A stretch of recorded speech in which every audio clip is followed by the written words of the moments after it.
Hi everyone, my name is Charlie, and today, September the 3rd, 2020, marks 1 year since the release of the third book in the Our Doris series, Doris Ahoy. This book follows Doris and Harold as they embark upon a round-the-world cruise following the events of Indisputably Doris. This is a short novella at just 180 pages and is all about Doris reacclimatising to life after the events of the previous book. It's a comedic book, as all of my books are, a northern comedy, if you will, all told from the point of view of the long-suffering Harold Copeland. In this book, he's missing his home comforts a bit, so he's a bit more acerbic and Doris is trying to figure out just who she is without the WI. Today, I decided that what I would do is something that I haven't done for this book. I had only just started promoting Doris Ahoy when An Heir to Murder came out, and then we went into lockdown, and so a lot of my events got cancelled, and I still have, about 80 copies of Doris Ahoy under my bed, and I only ordered 100. This is a book that I didn't promote so much, and I've talked about it before. For those of you who are new around here, I am a writer and I write the Our Doris series of books, which are a series of northern comedies set in a fictionalised town in Cheshire called Partridge Mews. And my first book, Our Doris, released in 2015 and was something of the success for me. I don't know whether it was because I was a young writer or whether I measure success differently, but I will leave a link to my video celebrating 5 years of Our Doris, but it was something of a success for me, and I sold out most of the copies that I had purchased myself on the first day and had to order more immediately. That was the first day of publication, and that gave me a very heightened sense of worth when it came to the second Doris book, Indisputably Doris. That book released in 2017 after a particularly tumultuous year, and I had a lot of events over 3 weeks.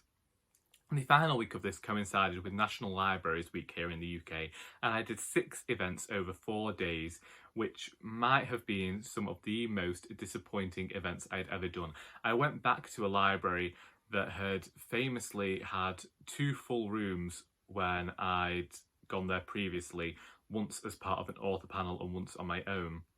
Like I said, I'd filled the room and I'd done really well, and only 2 people showed up on the day for the second book.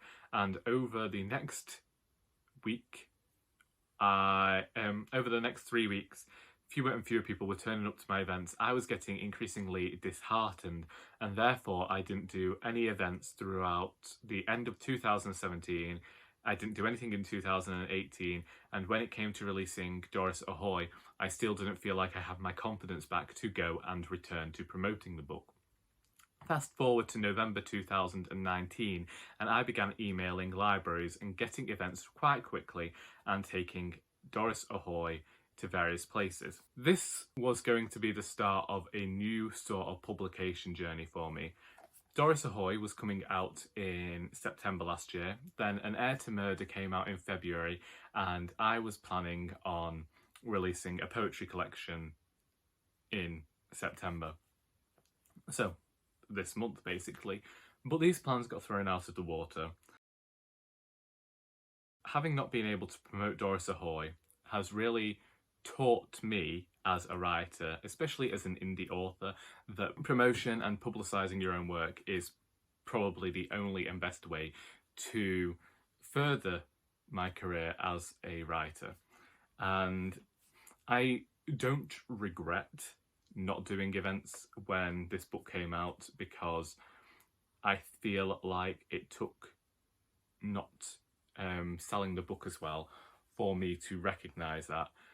It's something that I knew before, but I had begun to say that I didn't care so much, and the fact of the matter is that I cared a bit too much. So, why are we here today? Today, we're celebrating 1 year of Doris Ahoy, and since I haven't done many events for this book, not a lot of people who know of Our Doris know of Doris Ahoy. The few people that have read it have said that it's my most sentimental book. I have to say, one of my favourite comments does come from Dane of Dane Reads, who said that the sex in this book was tastefully done. And I'd just like to point out that whilst Doris and Harold are 76 and 74 respectively in this book, sex doesn't stop at 50. Like, I know that I work for an older people's charity, so I probably hear more things than I'm used to, but you should hear what my Nana Alice heard on the number 38 bus from Macclesfield to Crewe. I've picked out a few sections to read. I'm going to do this similar to the reading I did for An Heir to Murder back in February, as though it was an event of mine. And so I will read for a set amount of time, discuss what I've read, discuss how this book came to be, and then I will open it up to a question and answer portion. Now, how are we going to do this? Well, I will say when I want your questions and answers, then you are going to leave them in the comments, or on Instagram, or on Twitter, or contact me via email. I might not read that. Contact me through Instagram and Twitter, or in the comments here, and I will create another video answering all your questions to do with Doris Ahoy, or any questions related to the Our Doris series as a whole. But today, primarily, we are focusing on this book. And so I am going to move on and read the first few pages of this book. Our Doris gets some sort of malicious glee out of making me wear a tie to breakfast. All the other husbands get away with polo shirts. Cyril Marsden even got away with pyjamas when his Betty ate a bad scallop in Sardinia. I, however, have to wear a shirt and tie. Our Doris has my outfits planned out for the entire cruise, right down to my socks. It doesn't matter that we'll never see our fellow passengers again once the cruise is over. Our Doris says we must strive to leave a lasting impression. Lasting, I said. From the look of them, they won't be lasting much longer. The undertakers may as well be waiting at the dock, coffins in tow. Our Doris gave me the look and said to me, she said, with that attitude, I might phone ahead with your measurements. I kept quiet after that. It's not that I'm scared of our Doris. I just worry about what she could do when we're miles from the mainland on international waters with nowhere to run. We were in our cabin at the time. Our Doris had me fork out extra so she could stay above deck. She has this belief that should we go the same way as the Titanic, we'll get priority boarding for the lifeboats. It's an all-right cabin, if I'm being honest. There's something of a balcony and enough space that it doesn't feel like we're dining first class in Alcatraz. Our Doris isn't the biggest fan of the decor, but then she's never gone in for neutral tones. It doesn't matter if it's fashionable, she's not interested unless it has a floral print. She stopped watching Homes Under the Hammer when they started decorating everything in beige. I remember her storming over to turn the television off at the wall and saying, never before has there been a more vomit-inducing colour than beige. I said, you wear beige all the time, Our Doris. She glowered. Yes, I do, Our Harold, but that's because I am blessed with the knowledge of how to properly accessorise. After this, she spent days corresponding with an assortment of editors at various home design magazines, expressing her distress at the utter lack of colour in modern decorating styles throughout the British Isles. She received no replies. I said to her, beige is how it's done nowadays, Our Doris. She said nothing and cancelled a subscription to Ideal Home. Still, I think she's forgiven the ship it's beige. They've supplied her with a desk and it's got her acting all Theresa May as she keeps up with her correspondence. At first I wondered just who she could be sending letters to, and then I realised my wife will write to anyone she feels in need of a note. She once wrote a letter to a Waitrose cashier remarking on her heavy makeup, much too dark a shade for her skin tone, and failure to offer the rudimentary free cup of coffee. Since we have arrived, Our Doris has written notes to everyone, from the maid, who did not vacuum thoroughly enough, and Our Doris found a few crumbs of indeterminate origin behind the bedside cabinet, to one of the chefs in the hopes they would give her their recipe for Scandinavian meatballs. Yet the woman she writes to most of all, who has become the talking point of our bedroom conversations, is Mrs Veronica Ambrose. I suppose Our Doris's fascination with her all started when she found out about the community notice board. Our Doris loves a notice. When the Gazette arrives back home, the first thing she does is check the obituaries. Once you're past 71, it's the only notice your friends put out. We'd barely unpacked our suitcases when she discovered the community notice board. At least she claimed she read about it in the new cruiser's handbook, but knowing my wife, she will have read about it 6 months beforehand, concocted some scheme on how to best use the community notice board, and planned on making the community notice board the highlight of our trip. She said to me, I like to take an interest in the activities of my peers. It's all part of what makes me such a skilled hostess. A snoop, more like, I said. She gave me the look and said, come now, Harold, isn't this all part of the adventure? I must admit she had me there. This trip is all about the two of us being free of Partridge Muse rumours and gossip. We hadn't holidayed in years, not since the Torquay debacle of 2003 that resulted in the loss of 3 pairs of socks, an entire picnic including thermos, and the disappearance of our Doris's hat. And now we're on the ocean. It's not quite an M6 service station, but it's nice enough. I looked at our Doris all gone out. I'd anticipated finding our cabin, taking off my shoes and sleeping until dinner. Now I had to traipse around the various corridors, nooks and crannies like searching for a lady of the night in a blackout. After 15 minutes of walking, my feet ached. I swear our Doris buys my shoes 2 sizes too small to stop me running away. She's bought my shoes since 1972, when I made the mistake of wearing sandals in Blackpool. She says they had no place on a middle-class foot, and that there's nothing more common than having your big toes on display. My shoes have felt too tight ever since, a constant reminder of my minor indiscretion. As we wandered around the corridors, our nostrils stinging after someone went wild with the pine disinfectant, me toes felt as though they were eroding further with every step. It didn't help when we spent half an hour circling the dining hall before realising why we developed a craving for quiche. I said to our Doris, I don't think I can go on much longer. Me feet feel like bricks. She offered this smile. Not the one she uses when she's about to spit venom in your eye, just the one that makes you realise she's clearly descended from Godzilla. And she said to me, at your age one can expect some pain commonly associated with arthritis, but it must be remembered it is best to keep moving, otherwise you run the risk of becoming sedentary, growing obese, and I refuse to have an obese husband, Harold. Suppose it got around that I allowed my husband to overindulge, that I did not make sure he lived a healthy lifestyle as befits the modern age. I cannot believe you would suggest such a thing. Has 56 years taught you nothing? I kept quiet after that. It had been a while since our Doris ranted about anything. It were almost pleasant to go weak at the knees for something other than a prostate exam. It took us the best part of an hour to discover the community notice board. Turns out we went the wrong way as soon as we left the cabin. I shouldn't be surprised. Our Doris has always been a fan of the scenic route. When she were in labour with our Angela, she had me drive past the Stirling's farm so she could see the lambs. The community notice board hung on a wall at the end of a corridor that dim I wondered that we hadn't set foot in a horror film, just waiting for Christopher Lee to come and slaughter us as we tried to figure out what Herbert in room 37 meant by NSA fun. Apart from Herbert thinking himself the ocean's answer to Don Juan, there were notices advertising Pilates, an early morning ramblers meeting, the recipe for a cauliflower cheese superfood by Weight Watchers, probably because no one wanted to flame and eat it, and an invitation to a prestigious new club run by none other than Mrs Veronica Ambrose. The Hat Club, she'd called it. An invitation to the women on the ship to come together and get to know one another. Our Doris weren't happy. I could tell she weren't happy. She looked as though she were passing a gallstone. I said to her, "What's the matter, our Doris?" She showed me a notice and I understood just what had upset her. Her brow crinkled that much it looked as though the shark from Jaws had manifested on her forehead. She said to me, "Can you believe it, Harold? I've been planning this since we first got the brochure, only to find I've been pipped to the post." And then she said something I never thought our Doris would say. She crumpled the note in her handbag and said, "I don't know why I bother." Our Doris looked dejected, like a grape forgotten at the bottom of the fruit bowl.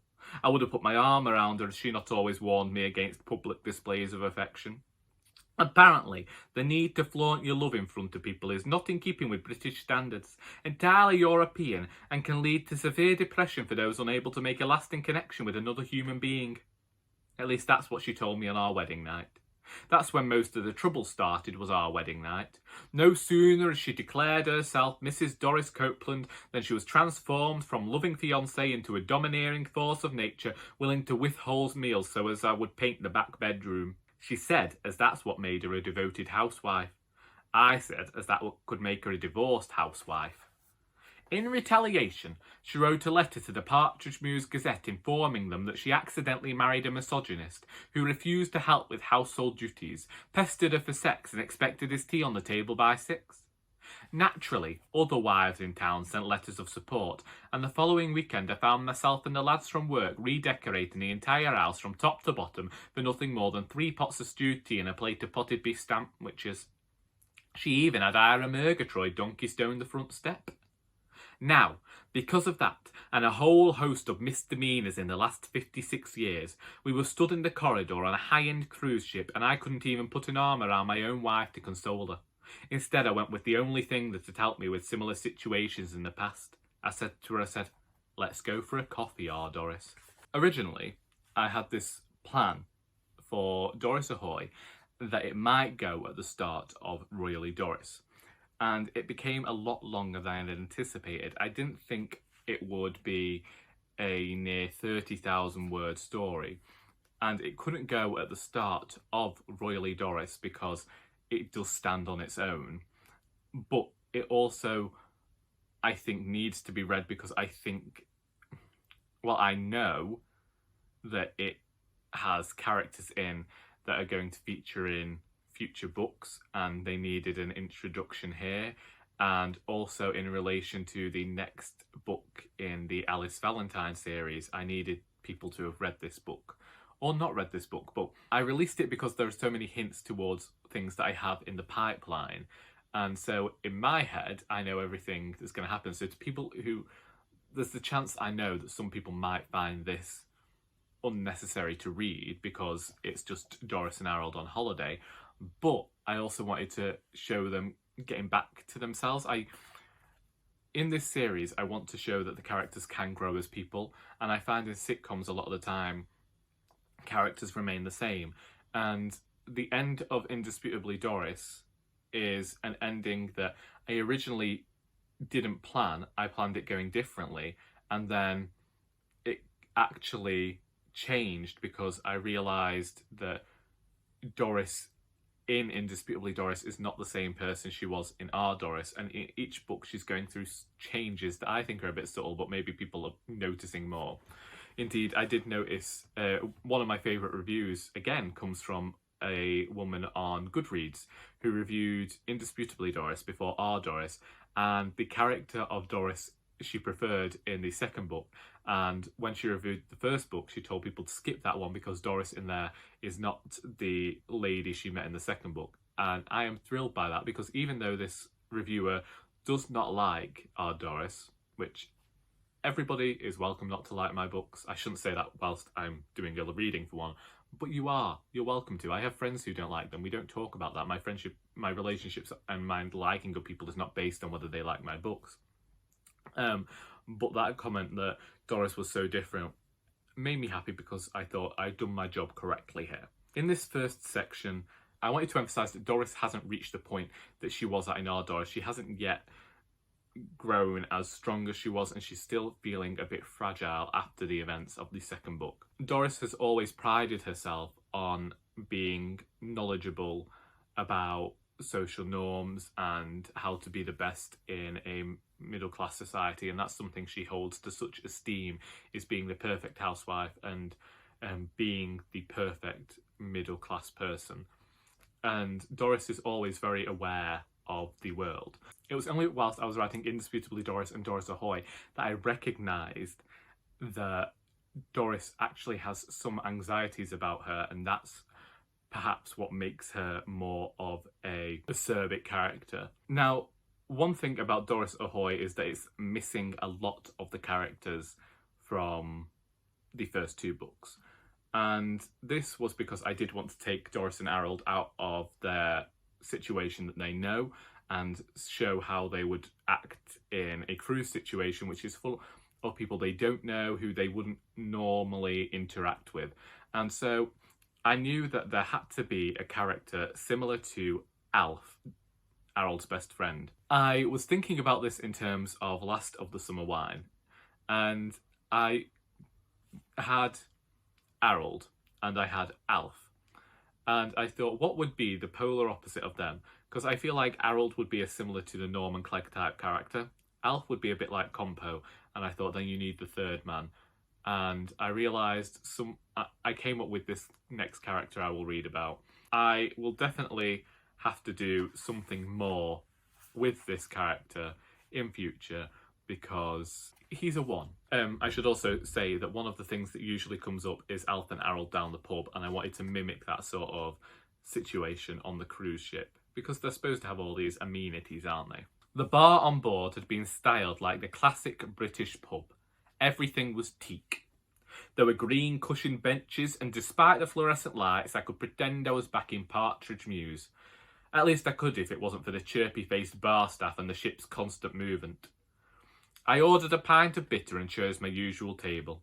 It didn't take long for him to appear, materialising in thin air like some sort of TARDIS. Percy. If Our Doris hadn't mentioned confidentiality earlier, I'd be certain Percy had one of the staff notify him of my arrival.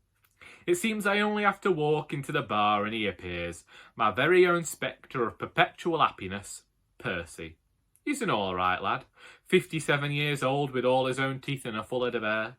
He's in better shape than I was at his age, which might have something to do with him going to the gym 5 times a week and that he bypasses every offer of bacon in favour of natural yoghurt. I've no idea why, since the only benefit I've found from natural yoghurt is it takes the heat out of chicken tikka masala. Percy sat across from me, his half-pint of soda water fizzing away on the table beside my bitter. There was something like shame rattling in my chest.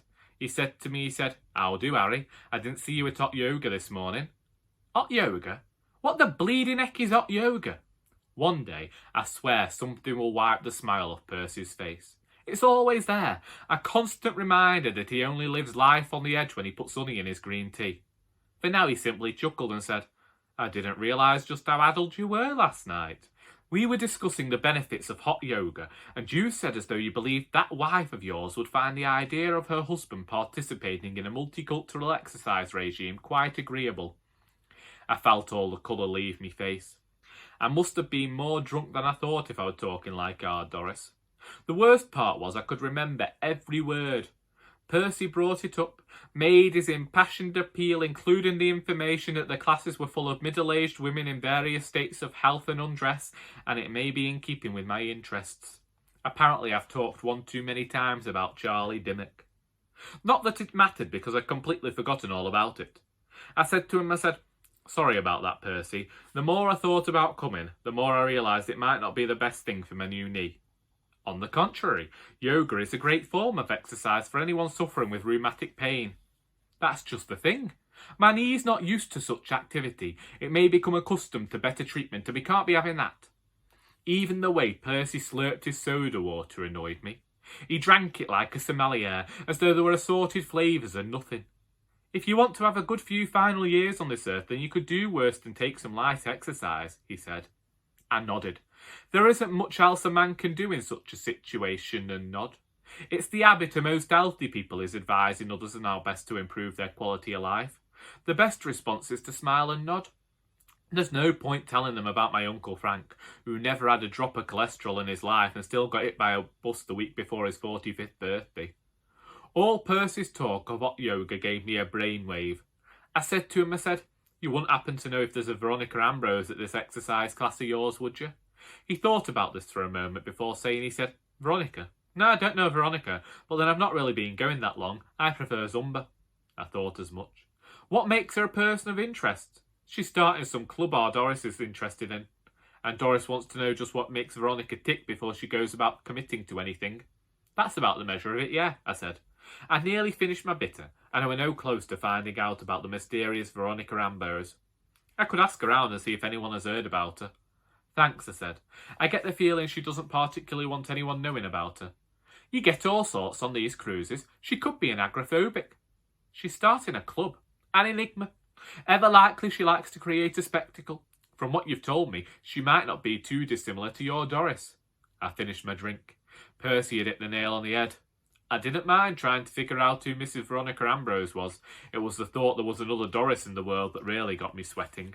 And in reading that, I am reminded of the fact that in An Heir to Murder as well, there is a scene in which Alice bemoans natural yoghurt.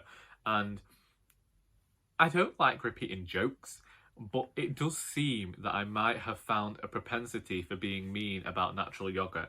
And I would just like to say that if you are a fan of natural yoghurt, then I don't mean to offend you. This is simply a joke.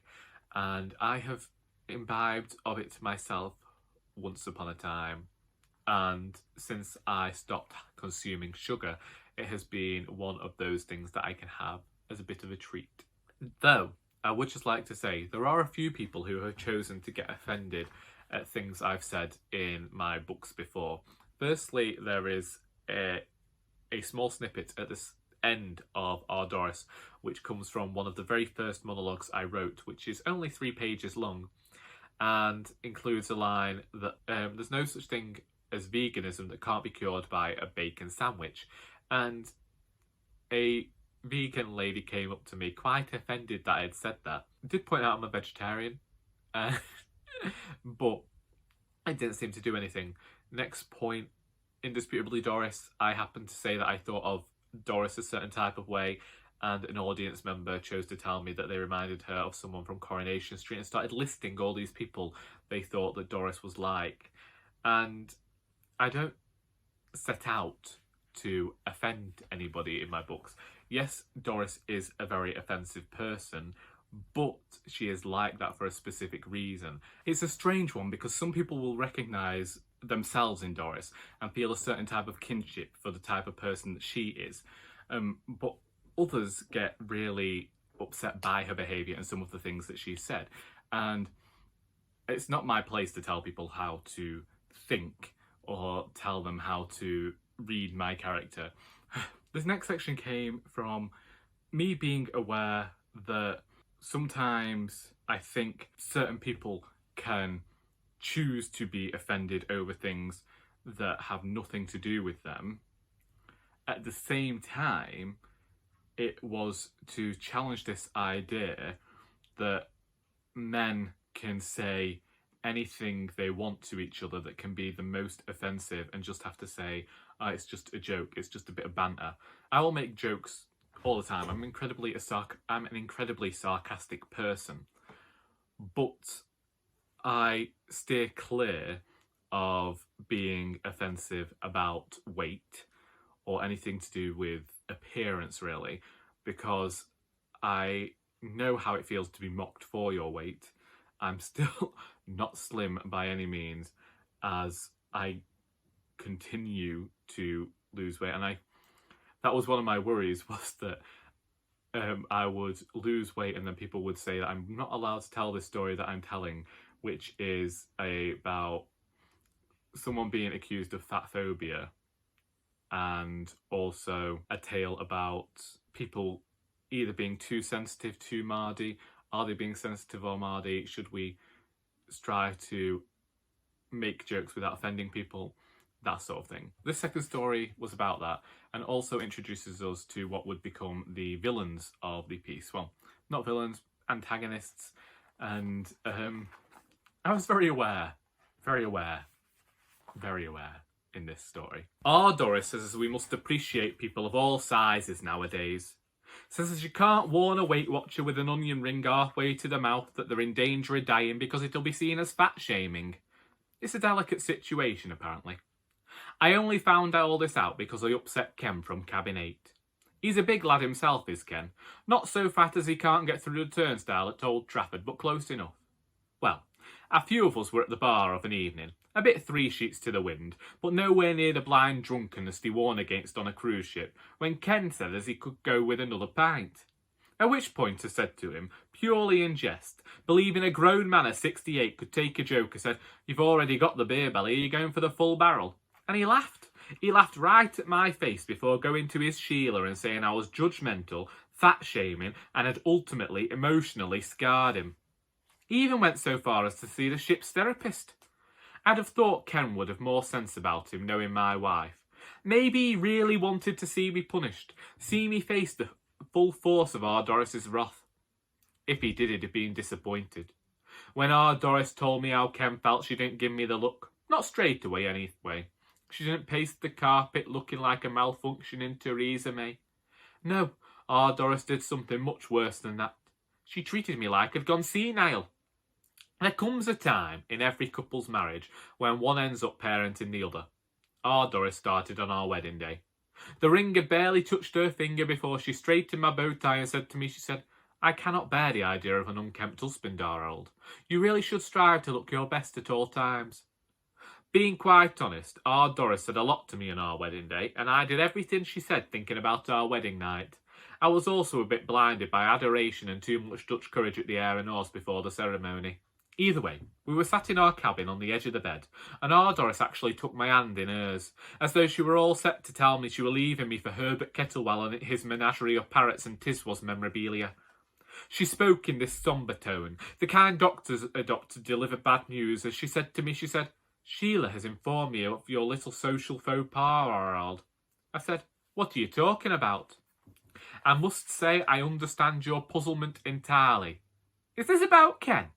Am I right in believing you made a rather barbed comment in reference to his ever-expanding waistline? I'll admit I stared at her all agog. I'd planned to spend the afternoon watching Guardians of the Galaxy whilst Our Doris went to the spa, and now I was stuck in bed with Our Doris educating me on the correct way to address an overweight OAP. I said to her, I said, I might have joked about the gut on him, but that's all it were. Men take the mick out of each other, Our Doris. It's all part of being a man. One day I get one in about his weight, the next he's mocking me ability to play cards. Yes, well, your pitiful poker face aside, I'm afraid it just isn't the thing anymore. What isn't? Joking. Specifically jokes about a person's weight. In a multicultural, multi-gender society, we must be accepting of people of all shapes and sizes, and whilst jokes regarding weight have always been commonplace, they have been made without consideration of the inner turmoil, or lack thereof, of people struggling, or not, with their weight. Therefore, you'd have been better off saying nothing about Ken's weight, for whilst he laughed at the time, he was actually hiding years' worth of pain. She patted my hand then. I said to her, I said, is he honestly upset? Sheila said he's quite inconsolable, questioning just what you think of him. I think he's a grade A pillock is what I think, I said. Oh, I quite agree. One shouldn't have to censor oneself if no offence is meant. But we live in a world where the audience must all be appeased. With this in mind, I think it best if you apologise. I said to her, I said, I can tell you that won't be happening. Oh, Doris squeezed my hands a bit too tight and said to me, she said, I know it will happen, because if it doesn't happen, I will personally see that you spend the rest of this cruise going on early morning jogs with Percy. She might have given me the look. I'm not too sure. I was focused on my hands trapped in the iron grip of Our Doris. I said to her, I said, can't I just push him overboard? She looked me up and down and said, great minds think alike. Only I wasn't thinking about Ken. I know I'm a bit shady towards the audience there, but this wasn't necessarily about audiences of comedy, because I know there have been times in the past where certain things have been said as a joke, but really they were too offensive. That I think that there is a line. Sometimes people cross that line on purpose to get a certain type of reaction. The next scene that I want to read is where Doris has gone to apologise to Ken on Harold's behalf, and he happens to show up not knowing she's there. I'm giving this context because I need to avoid reading the start of the scene because it's actually quite long in terms of the chapters in this book. Unfortunately, due to events in Indisputably Doris is still wearing headscarves and coverings of her head, and Ken might have just offended them and said something quite mean about Doris, and this has turned Doris a bit back into the person we know and possibly fear from the first two books. So this comes from the end of that scene with Sheila and Ken. Sheila folded her arms. There's something very scary about a woman folding her arms. My mind cast back to when Aunt Fang caught me and Valerie Burton in the ginnel behind Snape's. Only, if I remember rightly, it were when she unfolded her arms my problem started. Maybe that is where my wariness of folded arms comes from, the memory of my ears ringing for a fortnight. Aunt Fan had hands like paving stones. Sheila's hands are daintier. I don't doubt she could give Mr Miyagi a run for his money when crossed, but her hands reminded me of fine bone china, Royal Albert, that sort of thing. She looked at Our Doris and said to her, she said, I admit Ken shouldn't have said what he did about your headscarf, but that doesn't give you the right to be downright rude. This is a 5-star cruise liner, not a school changing room. After some consideration, Our Doris said to Sheila, she said, firstly, that line was superbly put. I would have liked to use that line myself. This elicited something of a smile from Sheila. Our Doris continued. Secondly, I apologise for any words that may have been construed as bullying. Quite honestly, when Ken told me my headscarf made me look like Lily Savage without the wig or attraction, I was offended. When he went on to question whether I didn't indeed look like Mrs Overall, I realised how beneath me he is, and can only feel shame at sinking to his subterranean levels. The ire rose in Sheila again, her cheeks as pink as luncheon meat. She was all set to speak, but Our Doris hadn't finished. She said to her, she said, your husband is a coward and a bottom feeder. He is such a parasite. It is a wonder David Attenborough hasn't made a documentary about him yet. She turned on Ken then, saying, you know this is true, you lazy, trifle-guzzling layabout. I hope beyond hope you see the error of your ways, because I feel sorry for the poor beggars who have to carry a coffin. Or will Sheila be hiring a forklift? Silence. This is what it took for Ken to put his trifle down. He set it on the bedside table and, meek as anything, murmured, you act as though I never exercise, just sit here eating all day. You don't? Ken shook his head. He said to us, he said, we're training for a dance competition. Our Doris's eyes went wide. She looked every inch the electrocuted ostrich as she said to him, she said, 1, dance can be a reputable form of exercise whilst also being a classic pastime. 2, I hope you're sticking to a waltz. You've too much trifle in your veins for a paso doble. And 3, what dance competition is this? Sheila Gunter looked more smug. It completely slipped my mind that you've never been on a cruise before, especially not one so stately. Anyhow, on each trip there's a dance competition. It's all very traditional. Everybody dresses up. I've had a gown made specially by a local lad not impartial to a sequin. And Ken, what will he be wearing? Our Doris struggled to part her lips around the words. Her teeth were clenched that tight. She was seething. I hadn't seen her so livid since Carry On Columbus, and even then she found a kind word for June Whitfield. Once again, we found ourselves facing a smug Sheila. I couldn't blame her. We'd mocked her husband's physical health, and now she had the perfect opportunity to embarrass us while sharing the news of his alternative exercise regime. Sheila puffed out her chest, looking every inch the end, and she said, all satisfied, she said, Ken got a bespoke suit crafted by the same tailor with accoutrements to match my gown. The cogs whirred in Our Doris's head. I could practically see them whirring 10 to the dozen in Our Doris's head. She said to Sheila, she said, how lovely you have something to share, and hopefully is beneficial to Ken's heart. I imagine it will be. Ken is regional champion after all. Is that so? I must admit Sheila's smile got annoying. She was like some strange combination of Pennywise and the Cheshire Cat, using her smile to its fullest as she said, oh yes, Ken danced professionally before his operation. Now we stick to these amateur contests. You know, add a bit of celebrity to the occasion. Our Doris nodded. She managed to pull a smile from somewhere and plastered it to her face. Her cheeks almost cracked, it was that force. She faced Ken and said to him, she said, please accept my most sincere apologies for our presumptions regarding your lifestyle. Indeed, it seems you put Harold and myself to shame with such an active occupation. I can only imagine the effort it takes for you to maintain such a physique when you're clearly most adept in your field. And with that, we move on to a scene that Dane likes. I'll move on to the end of it. I don't say he likes it. It's the one that he said was tastefully done. And so, after this, Sheila and Ken are a bit braggy. They want to pretend they're going to Doris and Harold to make amends and make sure everything's okay. And Sheila has come to the door and said, not interrupting anything, I hope. I didn't give Our Doris a chance to respond. I had this burst of inspiration bubble in my chest like a soda stream. I looked Sheila dead in the eye and imitating Our Doris, I said to her, on contrary, we were simply discussing what dance we'll perform in the competition. You will understand how heated the conversation can get when one wants to pull off a spectacular performance. The fact of the matter is I haven't danced since my knee operation, and I was understandably concerned about attempting anything too frenetic. Sheila's smile slipped a bit when she said, "You're entering competition." "We used to dance all the time, everyone did, but with modern pastimes taking hold, we only ever get to waltz on special occasions. This competition seemed a perfect opportunity to get our glad rags on and enjoy ourselves." Sheila gulped back her unease. "Well, that's really good to hear.